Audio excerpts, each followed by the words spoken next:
In choosing figures to profile in this Peacemaker collection, I was mostly looking for people who identified social norms that were at odds with peace, well-being, and flourishing, and then did something to rectify the problem. I decided to begin the timeline around the founding of America and proceed to the present. As I looked at the American Revolutionary period, I was curious if I could find a major figure who was not only for independence from British colonial rule and the establishment of a democratic republic, but also for women's rights and the abolition of slavery. The only major figure I could find who offered full-throated support for all of these was none other than Thomas Paine.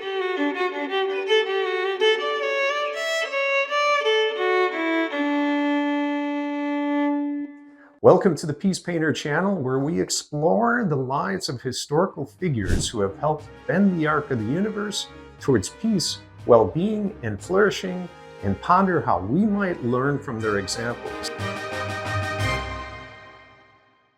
I'm Steve Simon, the Peace Painter, and in this episode, we'll examine the life and legacy of Thomas Paine.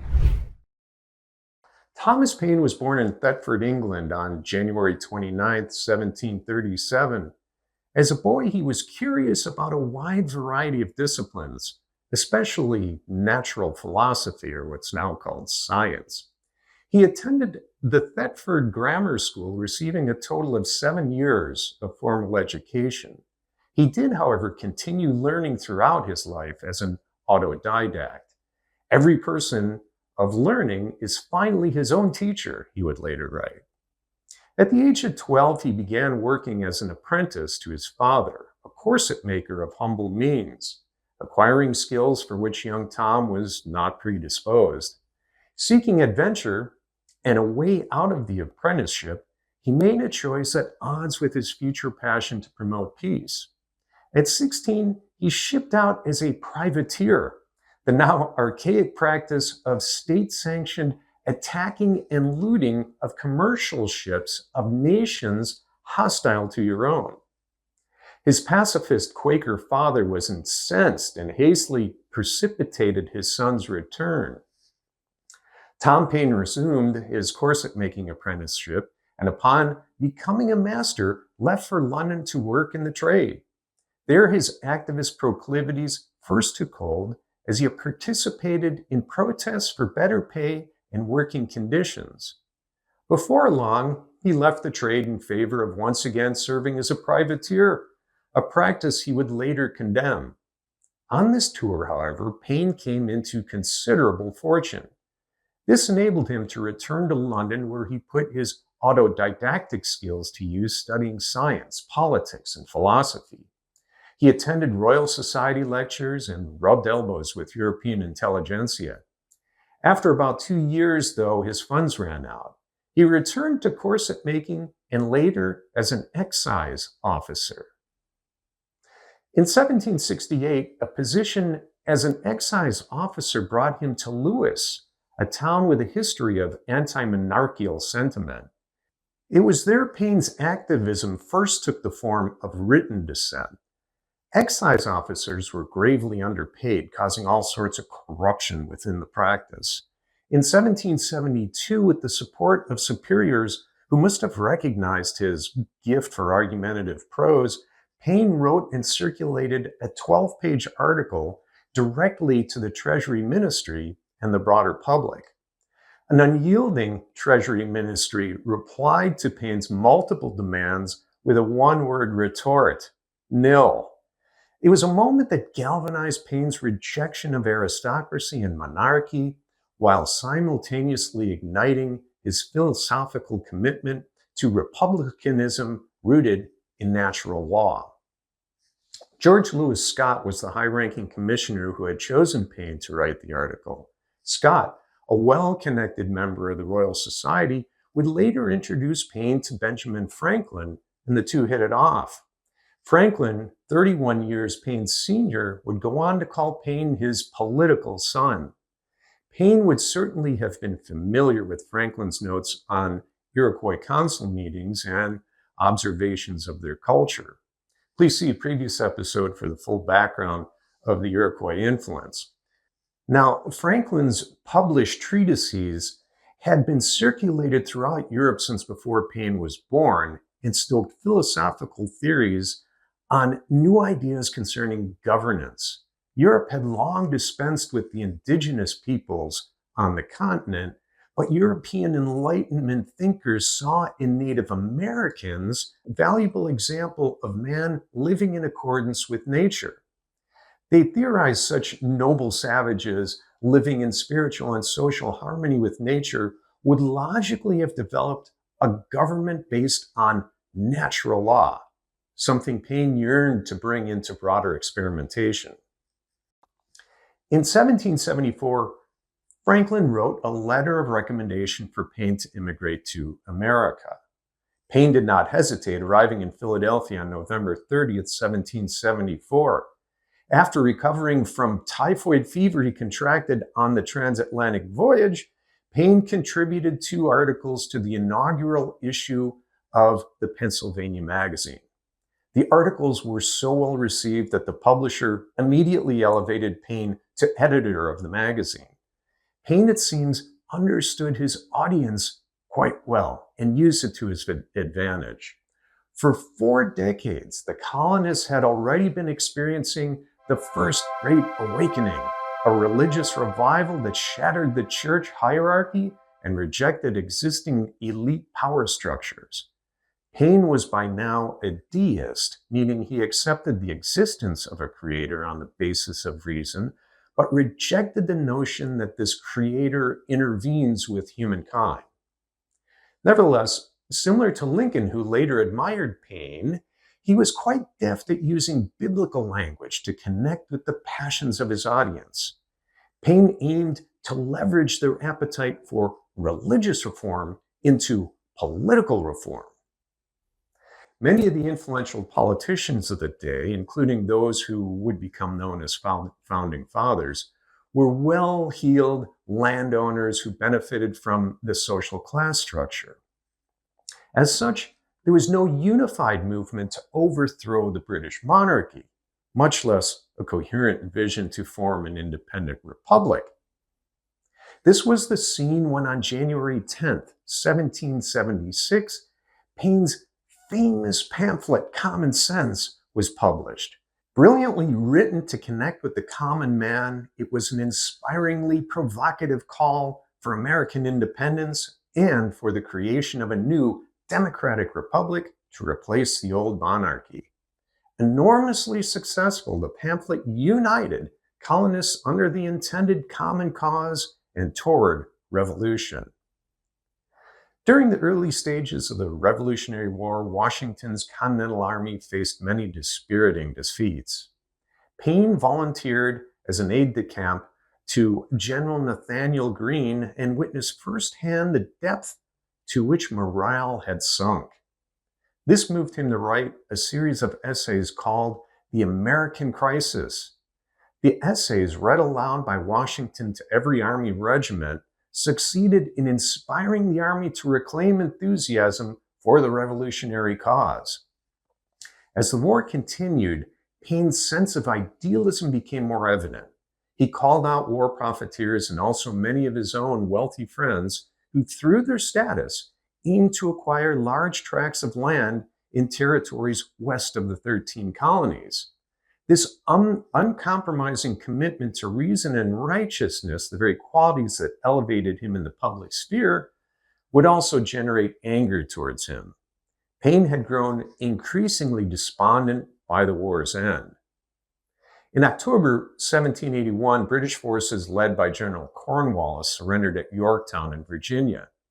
This essentially ended the war as about 100,000 Americans who had remained loyal to the British Crown began to flee for Britain and other British colonies.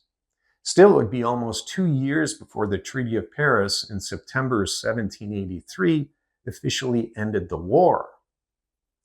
America had at long last prevailed, but despite the nation realizing its goal of an independent republic, Paine was nevertheless disturbed by what he felt was a stranglehold on power by the wealthy.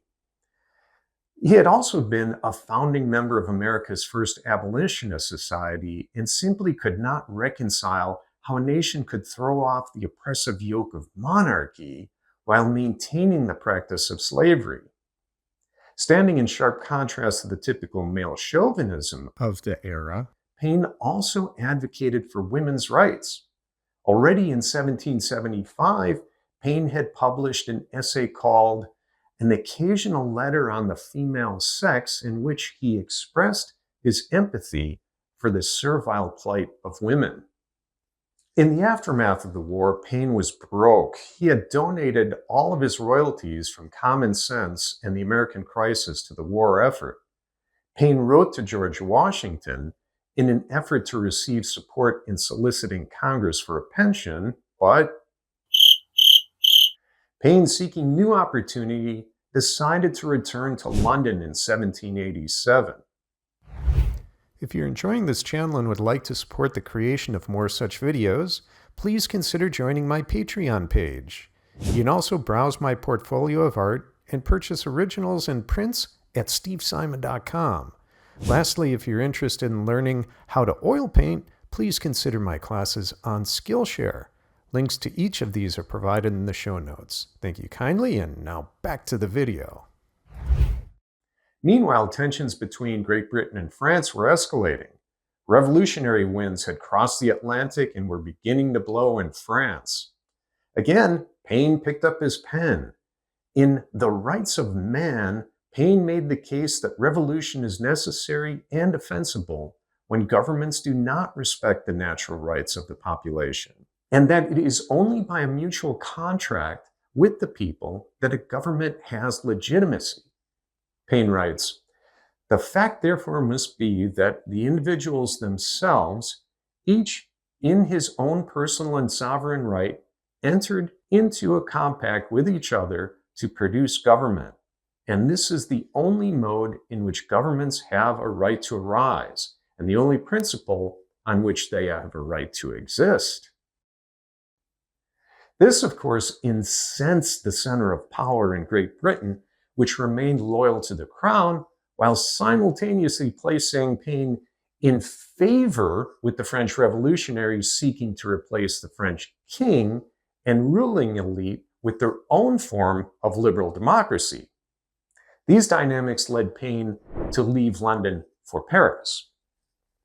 In the wake of the ensuing British defamatory efforts to discredit him, Paine responded with The Rights of Man, Part II, and boldly returned to London to further elucidate his vision for a republican government focused on the peace and welfare of the people. For his efforts, he was charged with seditious libel and sentenced to death, precipitating a second flight to France. French revolutionaries had meanwhile stormed the Tuileries Palace, forcibly removing King Louis XVI. Thus, Paine, ever the foe to monarchy, was received in Paris as a hero. He was granted honorary French citizenship and elected to the National Convention, which was the nation's newly formed constituent assembly, formed to draw up a new constitution with no monarchy. All of this despite the fact that Paine did not even speak French. The chaos of the political climate, however, would soon take a quick turn against him. Paine was opposed to the death penalty, placing him at odds with the powers who called for the execution of hundreds of revolutionary opponents. For this transgression of compassion, Paine was arrested for treason and sent to Luxembourg prison and was himself sentenced to be executed. Are you following this? To recap, Paine stokes revolution. The French revolutionaries welcome him as a hero. When they succeed and Paine compassionately pleads not to execute the enemies of the revolutionaries say, "All right, let's execute." Yeah. This is an English cartoon ridiculing Paine as it imagines the nightmares he must be experiencing while awaiting his execution. So while he was in prison on death row, he sought the assistance of President George Washington's administration But again, Paine's scheduled beheading was nevertheless bungled by the guards. And in the continued head-spinning torrent of change, Paine's adversaries had themselves lost power and were executed. In the aftermath, James Monroe, then American minister to France, helped secure Paine's release. Prior to his imprisonment, Paine had already begun working on The Age of Reason. He continued working on it while in prison and again afterwards. Written in 3 parts, Paine promoted the epistemology of reason over religious revelation. Although as a deist, he maintained the existence of a creator God, he rejected miracles and biblical infallibility while also highlighting what he saw as the corruptive influence of the Christian church. Somehow, through all of this, Paine was readmitted into the French Convention in 1795, where he opposed adopting the new constitution on the grounds that it did not guarantee universal suffrage. The Constitution would go on to be adopted, but not before oppositional royalists' uprising was quelled. A new government known as the French Directory followed. It was unpopular and lasted only until November of 1799, when Napoleon Bonaparte took over the government in a coup, effectively ending the French Revolution. In the years before the coup, Paine actually enjoyed a working relationship with Napoleon. The vaunted general had claimed he slept with a copy of Rights of Man, even gushing to Paine that a statue of gold should be erected to you in every city in the universe. After Napoleon's dictatorial tendencies became apparent, Paine blasted Napoleon as the completest charlatan that ever existed. In 1802, Napoleon was elected consul for life, well on his way to accumulating full power as emperor 2 years later. You can imagine Paine's pain. At this point, but only after receiving an invitation from President Jefferson, Paine returned to America. He lived quietly in the only home he had ever owned, a small cottage in New Rochelle, New York. The nation was now experiencing the Second Great Awakening, another period of religious revivalism. The movement placed the Age of Reason in its crosshairs and disparaged Paine as an infidel. In a public letter, Paine had also taken up umbrage with George Washington, now a celebrated hero, for Washington's failure to come to Paine's aid while he was in prison. More broadly, Paine was outspokenly critical of the Federalist Party in America for its pro-British stance during the French Revolution. All of these factors create a variety of Paine adversaries, which conspired to turn the once revered celebrity into persona non grata. In the last years of his life, Paine wrestled with the apparent injustice of his social banishment. One might conclude, however, that his greatest strength, his uncompromising pursuit of reason and righteousness, was inevitably at odds with the diplomacy one needs to maintain popular respect. Still, he continued writing to promote a number of policies well ahead of his time, including indigenous rights, abolition of slavery, universal suffrage, women's rights, animal anti-cruelty, trade unions, pensions for the elderly, universal basic income, and tax policies to reduce poverty. Paine also floated the idea to President Jefferson, albeit unsuccessfully, of an international association of nations to settle disputes peacefully. On June 8, 1809, Thomas Paine died an unpopular figure. 6 people attended the funeral of this remarkable man. Nevertheless, even a political opposed Federalist like John Adams admitted, without the pen of the author of Common Sense, the sword of Washington would have been raised in vain. Paine's pen had not only inspired citizenry to throw off the oppressive cloak of monarchy in America, but it had helped ignite passions of liberté, égalité, and fraternité in France, and by extension, future European independence movements. At the time of his death, South American countries under the thumb of colonial European control were also beginning what would become a long struggle for independence. Many of the revolutionary leaders across the continent were inspired by Paine's writings. It is difficult to imagine the advance of independence, liberal democracy, and personal freedoms without the efforts of the man who wrote in his famous pamphlet, "We have it in our power to begin the world over again." In many regards, that legacy is still unfolding. By the way, there's no memorial or statue in Washington, D.C. to honor Thomas Paine. The Thomas Paine Memorial Association is trying to change that. I've put a link in the show notes below. In closing, I'd like to talk about this composition of mine. Now, as Americans, there's a kind of popular fiction around the idea that the colonists just spontaneously rose up in solidarity against the British Crown. This is simply not the case. Even after the preliminary fighting in Lexington and Concord in April of 1775, American colonists were sharply divided over the radical step of seeking independence from Great Britain. Many of the colonists were loyal to the Crown. Moreover, speaking out against Britain was considered treasonous, and an armed revolution against the strongest military power in the world was deemed crazy or foolish. Suddenly, on January 10, 1776, the pamphlet Common Sense was injected into the breach. Written anonymously, it called not only for the independence from Britain, but also for the establishment of a democratic republic. It was an enormous success, remaining to this day the most circulated publication in American history on a per capita basis. Paine's authorship, which would be made known a couple months after he wrote it, was a masterstroke of prose and clever planning for at least 4 reasons.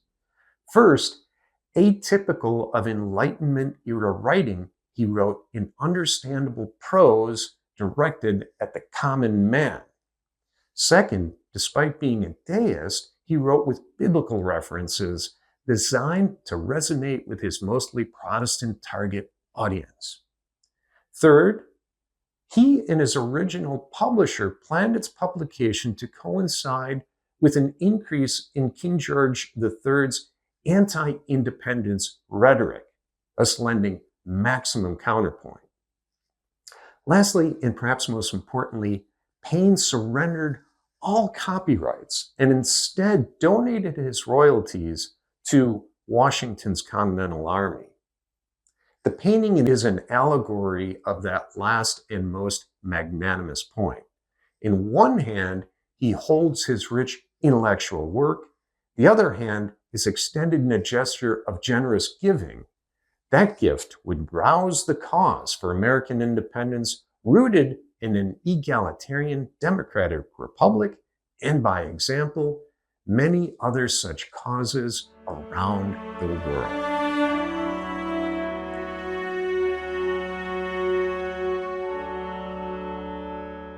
I hope you enjoyed this look into the life of this extraordinary man. In our next installment of The Peace Painter, we will explore the perseverant accomplishments of a man saved by amazing grace. I am Steve Simon, the Peace Painter. Thanks for your interest in Thomas Paine, and thanks for your interest in making the world more peaceful tomorrow than it is today.